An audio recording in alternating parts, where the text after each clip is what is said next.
واللہ ما طلعت شمس ولا غربت. امام ابو یوسف یہ امام ابو حنیفہ کے شاگرد تھے. بچپن میں یتیم ہو گئے تھے تو ماں نے ان کو بھیجا کہ بیٹا جاؤ دھوبی کے پاس اور کپڑے دھونے کا کام سیکھو تاکہ کچھ روزی کماؤ، اب بھی کھاؤ میں بھی کھاؤں گی.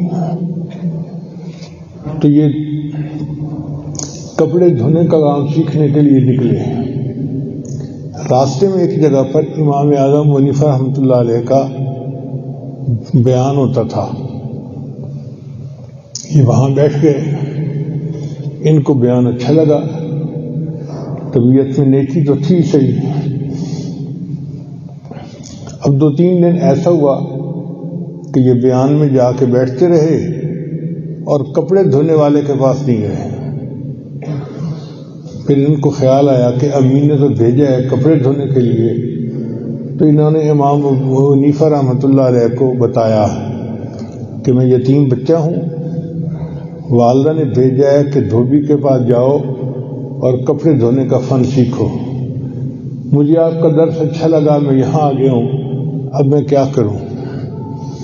امام اعظم حنیفہ رحمۃ اللہ کو اللہ نے بڑی دور رس نگاہیں دی تھیں. وہ مادے سے پار دیکھنے کی بصیرت رکھتے تھے. انہوں نے پہچان لیا کہ یہ بچہ ایک ڈائمنڈ ہے، ایک ہیرا ہے. ان کا کہ آپ روزانہ میرے درس میں آ جایا کریں اور جتنا آپ کو پیسہ وہاں کپڑے دھونے سے ملے گا وہ میں دے دوں گا، امی کو جا کے خرچہ دے دینا، ان کا مقصد پورا ہو جائے گا. چنانچہ امام ابو یوسف نے جانا شروع کر دیا. 1-2 سال یہ امام ابو حنیفہ کے درس میں جاتے رہے. پھر اس کے بعد ماں کو پتہ چلا کہ میرا بیٹا تو کپڑے دھونے نہیں سیکھا، یہ تو کسی کے درس میں جاتا ہے اور واپس آ جاتا ہے بیٹھ کے. تو ماں ناراض ہوئی. ماں نے کہا کہ مجھے اپنے استاد سے ملاقات کرواؤ. چنانچہ اپنی والدہ کو لے کے امام اعظم ابو حنیفہ کے پاس آئے. اس نے امام صاحب کو کہا میں ایک بیوہ عورت ہوں، یہ میرا ایک ہی بیٹا ہے اور میرا دنیا میں کوئی سہارا نہیں ہے.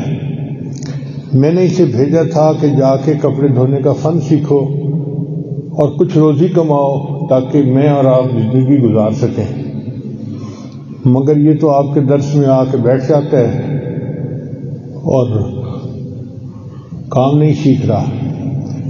امام صاحب نے کہا کہ دیکھیں آپ کو گھر کے خرچے کے لیے پیسے مل جاتے ہیں.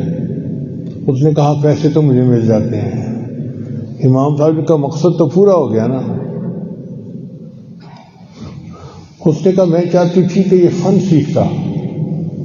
تو امام صاحب نے مسکرا کے کہا کہ میں نے اس کو وہ فن سکھایا ہے کہ یہ پستے کا بنا ہوا حلوہ کھایا کرے گا. میں نے اس کو وہ فن سکھایا ہے کہ یہ پستے کا بنا ہوا حلوہ کھایا کرے گا.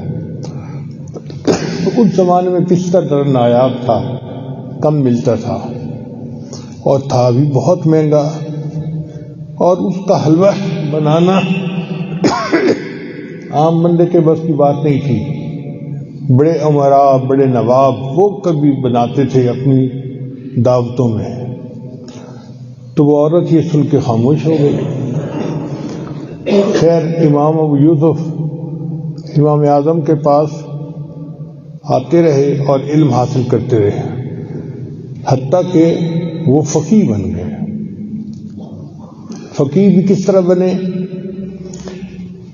امام اعظم سفر پہ تھے، فجر کی نماز کا وقت تھا، تو امام صاحب نے امام ابو یوسف کو مصلی پہ آگے کر دیا کہ نماز پڑھائیں. اب فطری سی بات ہے، پیچھے استاد کھڑا ہو، بندے کو امامت کے لیے کہا جائے تو وہ بندہ بڑا بنا سوار کے نماز پڑھے گا. قرات بھی اچھی لمبی، رکوع سجود میں بھی تعدیل ارکان، بڑا خشوع اور خضوع اور پرسکون نماز پڑھائے گا. مگر جب امام حنیفہ نے حکم دیا تو امام ابو یوسف جانتے تھے کہ ہم حالت سفر میں ہیں. وہ آگے گئے، اللہ اکبر اللہ اکبر اللہ اکبر اللہ اکبر.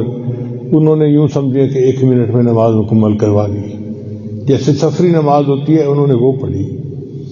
تو امام اعظم منیف رحمۃ اللہ نے فرمایا سارا یعقوب انا فقیہا، ہمارا یعقوب آج فقیہ بن گیا ہے، اس کو پتہ ہے کہ فقہ کیا ہوتی ہے.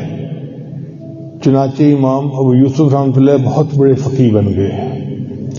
اب ایک وقت آیا کہ بادشاہ وقت نے امام ابو حنیفہ رحمۃ اللہ کو کہا کہ جی آپ چیف جسٹس بن جائیے. امام ابو حنیفہ رحمۃ اللہ نے فرمایا کہ دیکھیں یہ نکاح طلاق کے مسائل تو میرے شاگرد ہی بتا دیں گے، میں تحقیقی کام کر رہا ہوں، مجھے اپنے کام میں لگا رہنے دیں اور مجھے ڈسٹرب نہ کریں. اس نے کہا جی ٹھیک ہے. چنانچہ امام ابو حنیفہ رحمۃ اللہ کی ریکمنڈیشن پر امام ابو یوسف رحمۃ اللہ علیہ چیف جسٹس بن گئے. جس زمانے میں مسلمانوں کی حکومت 3 بر اعظموں کے اوپر تھی، یعنی 3 بر اعظموں پر مسلمانوں کی حکومت تھی، اور اتنے بڑے ملک کے چیف جسٹس امام ابو یوسف بن گئے، کبھی سوچا بھی نہیں تھا.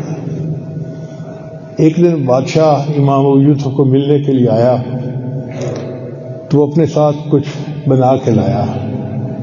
امام صاحب نے پوچھا یہ کیا ہے؟ کہنے لگا جی یہ وہ چیز ہے جو ہمیں بھی کبھی کبھی ملتی ہے مگر آپ کو روزانہ ملا کرے گی.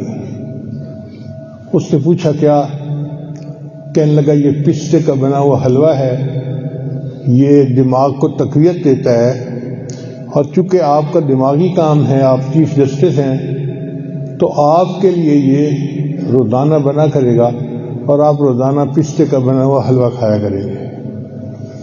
امام ابو یوسف کہتے ہیں کہ مجھے اس وقت بات یاد آئی کہ میرے استاد نے کتنا پہلے یہ بات کر دی تھی جب میں ایک طالب علم تھا، اور آج اللہ نے اس بات کو پورا کر دیا.